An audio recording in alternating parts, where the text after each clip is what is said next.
എന്താ കള്ള ഓയ് ചിവറ്റാറ്റോക്ക്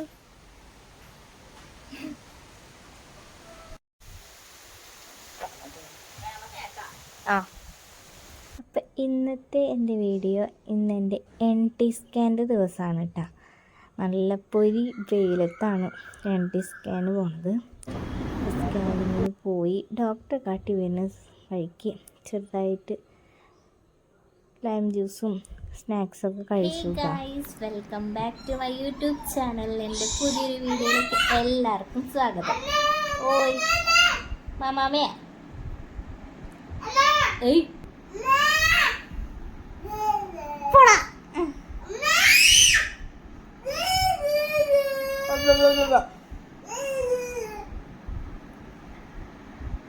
അപ്പം നമ്മുടെ ഇന്നത്തെ വീഡിയോ എന്താണെന്ന് വെച്ച് കഴിഞ്ഞാൽ എൻ്റെ 3rd മന്ത് സ്കാനിങ്ങിൻ്റെ NT സ്കാൻ്റെ വിശേഷം പറയാനാണ് കേട്ടോ. Bye see you. അപ്പോൾ നമ്മുടെ 3rd മന്ത് സ്കാനിങ് കഴിഞ്ഞു. അപ്പോൾ സ്കാനിങ്ങിന് ഞാനും അമ്മയും കൂടിയിട്ടാണ് പോയത്. അപ്പോൾ ചേട്ടന് ലീവില്ല. ഞങ്ങൾ തൊട്ടടുത്തുള്ള ഹോസ്പിറ്റലിൽ പോയി. അപ്പോൾ ഒരു ദിവസത്തിന് എന്തിനാ വെറുതെ ലീവ് എടുക്കണമെന്ന് വെച്ചിട്ട് ചേട്ടൻ വന്നിട്ടുണ്ടായിരുന്നില്ല കേട്ടോ. അപ്പോൾ അങ്ങനെ സ്കാനിങ്ങിനൊക്കെ പോയി കയറി സ്കാൻ ചെയ്യാൻ കയറി. കുറച്ച് നേരം നോക്കിയപ്പോൾ ബേബിയുടെ പൊസിഷൻ മാറുന്നില്ല പറഞ്ഞിട്ടാ. ഇപ്പോഴത്തെ പ്രഗ്നൻസിയിലും ഈ സംഭവം ഉണ്ടാകുന്നില്ല. അപ്പോൾ അവർ വന്ന് ചുമയ്ക്കാൻ പറഞ്ഞു. ചുമയ്ക്കൊക്കെ ചെയ്തു. പിന്നെ ഒരു രക്ഷയില്ല. അപ്പോൾ എന്നോട് പറഞ്ഞു 10 മിനിറ്റ് ഒന്ന് നടക്ക്, എന്നിട്ട് റെസ്റ്റ് ചെയ്യേ, കുറച്ച് നേരം ഇരുന്നിട്ട് വരാൻ പറഞ്ഞുവിടാം. അപ്പോൾ എനിക്ക് ടെൻഷനായി. അപ്പോൾ ഞാൻ ചേട്ടനെ വിളിച്ചു. ബില്ലടയ്ക്കാൻ പോയ സമയത്ത് ചേട്ടനെ വിളിച്ച് പറഞ്ഞു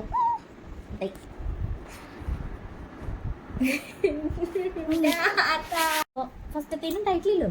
ചേട്ടനും ഇല്ല. പെട്ടെന്ന് ഡോക്ടറെ അടുത്ത് എന്താണെന്ന് വെച്ച് കഴിഞ്ഞാൽ ബസ് പിടിച്ച് തരണേ. അപ്പോൾ ഞാൻ വേഗം ചേട്ടനെ വിളിച്ചു. ഇങ്ങനെ പറഞ്ഞിട്ടുണ്ട്, സംഭവം ഇങ്ങനെ പറഞ്ഞിട്ടുണ്ട്, നടക്കാനൊക്കെ പറഞ്ഞിട്ടുണ്ട്, എന്താണെന്ന് അറിയില്ല എന്നൊക്കെ പറഞ്ഞിട്ടാണ്. അപ്പോൾ അതിൽ അത് കഴിഞ്ഞ് നടന്നു വന്ന് പിന്നെയും സ്കാൻ ചെയ്യാൻ കയറി. അപ്പോൾ അപ്പോഴും ഇത് പൊസിഷൻ മാറുന്നില്ല. അവസാനം അവർ ചെരിഞ്ഞ് കിടക്കാൻ പറഞ്ഞു. ചെരിഞ്ഞ് കിടന്നു. എനിക്കാണെങ്കിൽ ടെൻഷൻ അടിച്ചൊരു ഇതായിട്ട് ഫസ്റ്റത്തേലും ഇങ്ങനെ ഒരു സംഭവം ഞാൻ എക്സ്പീരിയൻസ് ചെയ്തിട്ടില്ല. അങ്ങനെ ചെരിഞ്ഞ് കിടന്ന് ചുമയ്ക്കാൻ പറഞ്ഞു. അങ്ങനെ ചുമച്ച് അങ്ങനെ അവസാനം ഓക്കെ ആയി ഇറങ്ങി റിപ്പോർട്ട് എടുത്തൊന്ന് വായിച്ച് നോക്കിയപ്പോൾ റിപ്പോർട്ട് ലോ ലൈൻ പ്ലാസൻ്റ. സമാധാനമായി.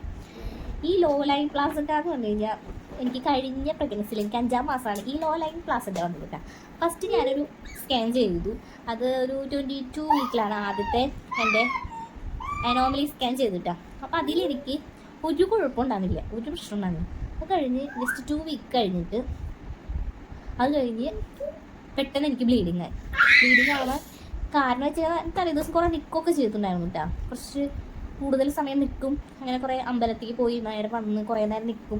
അതൊക്കെ ചെയ്തു. അതുകൊണ്ടാണോ ഒന്നും പിടിച്ചൊന്നും അറിയില്ല എനിക്ക്. പിറ്റേ ദിവസം നോക്കുമ്പോൾ എനിക്ക് ബ്ലീഡിങ്. പിന്നെയും ടെൻഷനായിരുന്നു കേട്ടോ. അപ്പോൾ നേരെ എന്നിട്ട് ഡോക്ടറെ അടുത്ത് വന്ന് ഇങ്ങനെ പറഞ്ഞു. ഡോക്ടർ പറഞ്ഞു ഒരാഴ്ച ഇവിടെ എടുക്കാൻ പറഞ്ഞു. ഹോസ്പിറ്റലിൽ ഒരാഴ്ച എന്തായാലും കഴിഞ്ഞിട്ട് പോകാമെന്ന് പറഞ്ഞു. അങ്ങനെ ഒരാഴ്ച ഹോസ്പിറ്റലിൽ അഡ്മിറ്റ് ആയിരുന്നു. ഇഞ്ചക്ഷനും കാര്യങ്ങളൊക്കെ ഉണ്ടായിരുന്നു കേട്ടോ. അത് കഴിഞ്ഞിട്ടും എനിക്ക് റെസ്റ്റായിരുന്നു. ബെഡിൽ നിന്ന് കുളിക്കാൻ പറ്റുമ്പോൾ മാത്രമേ ഇരിക്കാൻ പാടുള്ളൂ, അല്ലാണ്ട് എനിക്ക് ഇരിക്കാൻ പാടില്ലായിരുന്നു രാത്രി. അങ്ങനെ എനിക്ക് ബെഡിൽ നിന്ന് ഇരിക്കാൻ പറ്റാത്ത വിധത്തിലുള്ള റെസ്റ്റായിരുന്നു. ഈ ലോ ലൈൻ ക്ലാസ്സിൻ്റെ വന്നിട്ട് കേട്ടോ. അതേപോലത്തെ അത് 5ാം മാസം അനോമലി സ്കാൻ കഴിഞ്ഞിട്ടുണ്ടാകും. അതേപോലത്തെ സംഭവമാണ് ഇപ്പോൾ ഈ പ്രഗ്നൻസി 3rd മന്ത് NT സ്കാനിൽ വന്നുള്ളത് ലോ ലൈൻ പ്ലാസൻ്റ. അപ്പോൾ ഹോസ്പിറ്റലിലേക്ക് ഡോക്ടറെ അടുത്തൊന്നും പോകണ്ട, ഡോക്ടറെ കാണിക്കണ്ട. എന്തായാലും ഡോക്ടറെ പിന്നെ റിസൾട്ട് കാണിക്കാൻ വേണ്ടുള്ളൂ. അതിന് ഒരാഴ്ച മുമ്പേ ഡോക്ടറെ കാണിച്ചത്. അപ്പോൾ സ്കാനിങ്ങിലോ ഡേറ്റ് വന്നപ്പോൾ അങ്ങനെ സ്കാനിങ് അമ്മേനായിട്ട് പോയി ചെയ്തതാണ്. അപ്പോൾ ചേട്ടൻ എന്തായാലും റിസൾട്ട് കാണിക്കാനല്ലേ, അത് പിന്നെ വൈകിട്ട് വന്നിട്ടല്ലേ പിറ്റേ ദിവസം കാണിക്കാന്നുള്ള ഇതിലായിരുന്നു. അപ്പോൾ ഈ ലോ ലൈൻ പ്ലാസിൻ്റെ കണ്ടോളൂ കൂടിയിട്ട് ഞാൻ പിന്നെ ചേട്ടനോട് പറഞ്ഞു അതെ ശരി ലോ ലൈൻ പ്ലാസിൻ്റെ പറഞ്ഞ സംഭവം വന്നിട്ടുണ്ട്, എന്താവും അറിയില്ല. ഇപ്പോൾ എൻ്റെ അമ്മയ്ക്ക് ടെൻഷൻ. എൻ്റെ അമ്മയ്ക്ക് അച്ഛനുള്ള മരുന്നൊക്കെ എടുത്ത് സെറ്റായിട്ട് എൻ്റെ അമ്മ ഹോസ്പിറ്റലിൽ അഡ്മിറ്റ് ആവുമല്ലോ. അതുകൊണ്ട് അങ്ങനെ വിചാരിച്ചു ഹോസ്പിറ്റലിൽ അഡ്മിറ്റ് ആവാനുള്ള സെറ്റപ്പിൽ അമ്മയും ഇതായി. ഞാനും അതെ ലോ ലൈൻ പ്ലാസൻ്റ. എൻ്റെ ടെൻഷൻ മൊത്തം ശീലാരുടെ കാര്യം ആലോചിച്ചിട്ടാണ്. ശിവേനെ എന്ത് ചെയ്യും? ഹോസ്പിറ്റലിൽ നിന്ന് കഴിഞ്ഞാൽ ഫുൾ അലമ്പുണ്ടാക്കും. ഇവന് ഒരു സ്ഥലത്ത് ശരിക്കും നിൽക്കില്ല, ഒക്കെ ഓടിപ്പടങ്ങി നടക്കും. എന്ത് ചെയ്യും എന്നുള്ള ടെൻഷനായിരുന്നു. അങ്ങനെ ചേട്ടൻ വരുമ്പോൾ ലേറ്റ് ആവും എന്തായാലും. അപ്പോൾ ബസ്സിന് പോവാം. അമ്മോട് വന്നപ്പോൾ അമ്മ വന്ന് ബസ്സിന് പോകാൻ നമുക്ക് വന്നു. അങ്ങനെ ബസ്സും പിടിച്ച് ഡോക്ടർ ഇരിക്കണുള്ളൂ. ഡോക്ടറെ വീട്ടിൽ പോയിട്ടാണ് ഞാൻ കാണാറ്. അപ്പോൾ ഡോക്ടറെ വീട്ടിൽ പോയി നീണ്ട കാത്തിരിപ്പ്. ഡോക്ടർ വീട്ടിൽ പോയപ്പോൾ ഡോക്ടർ 3 മണിക്ക് ഇരിക്കുന്ന ഡോക്ടർ അന്ന് ഇരുന്ന് എപ്പോഴായിരുന്നു വെച്ചാൽ 5:30 കൂടെ ആയിട്ട് ഇരിക്കുമ്പോൾ. അങ്ങനെ ഡോക്ടറെ കാണിച്ചപ്പോൾ ഡോക്ടർ നോക്കി ലോ ലൈൻ ക്ലാസ്സിലാണ്. ഓ കുഴപ്പമില്ല, വലിയ പ്രശ്നമില്ല, റെസ്റ്റ് എടുക്കണം. റെസ്റ്റ് വലിയ കാര്യമായിട്ടല്ല, വെയിറ്റ് എടുക്കരുത് അധികം, പിന്നെ ഭാരപ്പെട്ട ജോലികളൊന്നും ചെയ്യരുത് എന്നൊക്കെ പറഞ്ഞു. വെയിറ്റ് എടുക്കാൻ പറഞ്ഞത് മെയിനായിട്ട് ഈ കുട്ടിച്ചാത്തനാണ് ഞാൻ വെയിറ്റ് എന്ന് പറഞ്ഞ സംഭവം എടുക്കുന്നത്. അല്ലാണ്ട് വലിയ കാര്യമായിട്ട് വെയിറ്റ് പണ്ടത്തെ പോലെ വെള്ളം ചുമന്ന് ബക്കറ്റിൽ ചുമന്നുണ്ടാക്കണം. വെള്ളം ബക്കറ്റിൽ ചുമന്ന് വന്ന് അങ്ങനത്തെ ബുദ്ധിമുട്ടുകളൊന്നും ഇപ്പോഴത്തെ ജനറേഷനില്ലല്ലോ. അങ്ങനെ വെയിറ്റ് അങ്ങനെ വലിയ കാര്യമായിട്ടില്ല അതില്. അവ എന്റെ കോക്കൂനെ വിളിച്ച് പേടിപ്പിക്കുക. അവന്റെ കോക്കു ജനാലിന്റെ ബാക്കിൽ. അപ്പൊ അങ്ങനെ ഡോക്ടർ കണ്ടു. ഡോക്ടർ അങ്ങനെ പറഞ്ഞു വലിയ കുഴപ്പമില്ല, വെയിറ്റ് വലിയ കാര്യമായിട്ട് എടുക്കാണ്ട് വന്നാൽ മതി, വലിയ പ്രശ്നമില്ല. റെസ്റ്റ് പറഞ്ഞാൽ അത്ര വലിയ റെസ്റ്റൊന്നും വേണ്ടാവും. അപ്പോഴാണ് സമാധാനം. ഇത് നേരെ ഇറങ്ങിയതിന് ശേഷം അങ്ങനെ ഇറങ്ങിയതിന് ശേഷം ചേട്ടനെ വിളിച്ച് പറഞ്ഞു ഇങ്ങനെയാണ് പറഞ്ഞത്, വലിയ കുഴപ്പമില്ല. ഈ കുട്ടി ചന്ദ്രപടിയൊന്നുമില്ല, കുറച്ച് എന്ത് ബാക്കി പറയാട്ടെ ഞാൻ, അല്ലെങ്കിൽ ഈ കോക്കുകാരൻ വീഡിയോ എടുക്കാൻ സമ്മതിക്കില്ല. കുഞ്ഞു കോക്കു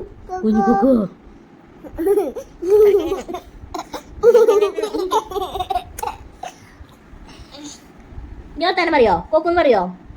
ഓക്കെ. അപ്പൊ അമ്മ വീഡിയോ എടുക്കട്ടെ ബാക്കി? അപ്പൊ അങ്ങനെ പറഞ്ഞു. ചേട്ടൻ വിളിച്ചു, കുഴപ്പമൊന്നുമില്ല, വലിയ പ്രശ്നമൊന്നുമില്ല എന്ന് പറഞ്ഞു. അങ്ങനെ അത് കഴിഞ്ഞ് അതാണ് ഒരു വലിയ ടെൻഷൻ അടിച്ചത്. അപ്പൊ അങ്ങനെ അത് കഴിഞ്ഞു. അങ്ങനെ വലിയ കുഴപ്പമില്ലാത്ത രീതിയിൽ എന്നാൽ ചെറിയ രീതിയിലൊക്കെ റെസ്റ്റ് ആണ് കേട്ടോ. ഇനിയിപ്പോ പിന്നെ അത് കഴിഞ്ഞിട്ട് അനോമലി സ്കാനിങ് ഉണ്ട്. ഫിഫ്ത്ത് മന്തിലെ അനോമലി സ്കാനിങ് കഴിഞ്ഞിട്ട് അതിലും ഈ അനോമലി സ്കാനിങ് അതിലും ലോ ലൈൻ പ്ലാസന്റ് ആണെങ്കിൽ എനിക്ക് പണി കിട്ടുമെന്ന് എനിക്ക് അറിയില്ല. അതിലെനിക്ക് ലോ ലൈൻ പ്ലാസന്റ് ആണെങ്കിൽ എനിക്ക് പണി കിട്ടുമെന്ന് അറിയില്ല. കാരണം കഴിഞ്ഞ 5th മന്തിലാണ് എനിക്ക് ഈ ലോ ലൈൻ പ്ലാസന്റ് വന്നിട്ട് അഡ്മിറ്റ് ആയത്. അതുകൊണ്ട് ഇപ്പോഴും അഡ്മിറ്റ് ആവുമെന്ന് എനിക്കറിയില്ല. അപ്പോൾ അറിയില്ല കേട്ടോ. പിന്നെ അത് 5th മന്തിന്റെ കഴിഞ്ഞ് അപ്ഡേഷൻ ഞാൻ തരാം. എന്നാൽ ഡോക്ടർ പറഞ്ഞ ഒരു കാര്യം ഞാൻ വളരെ കറക്റ്റായി ചെയ്യുന്നുണ്ട്. വെയിറ്റ് എടുക്കരുത് കേട്ടോ. ഈ കുട്ടിച്ചാത്തനെ എപ്പോഴും എടുക്കണ്ട. വെയിറ്റ് എടുക്കരുത് പറഞ്ഞാൽ ഈ വെയിറ്റാണ് ഞാൻ എടുത്തോണ്ടിരിക്കുന്നത്. എനിക്ക് വല്ലതും അറിയോ അടുത്ത വീഡിയോ അല്ലെങ്കിൽ നീ ഇവിടെ കൊള്ളാക്കും. ബൈ.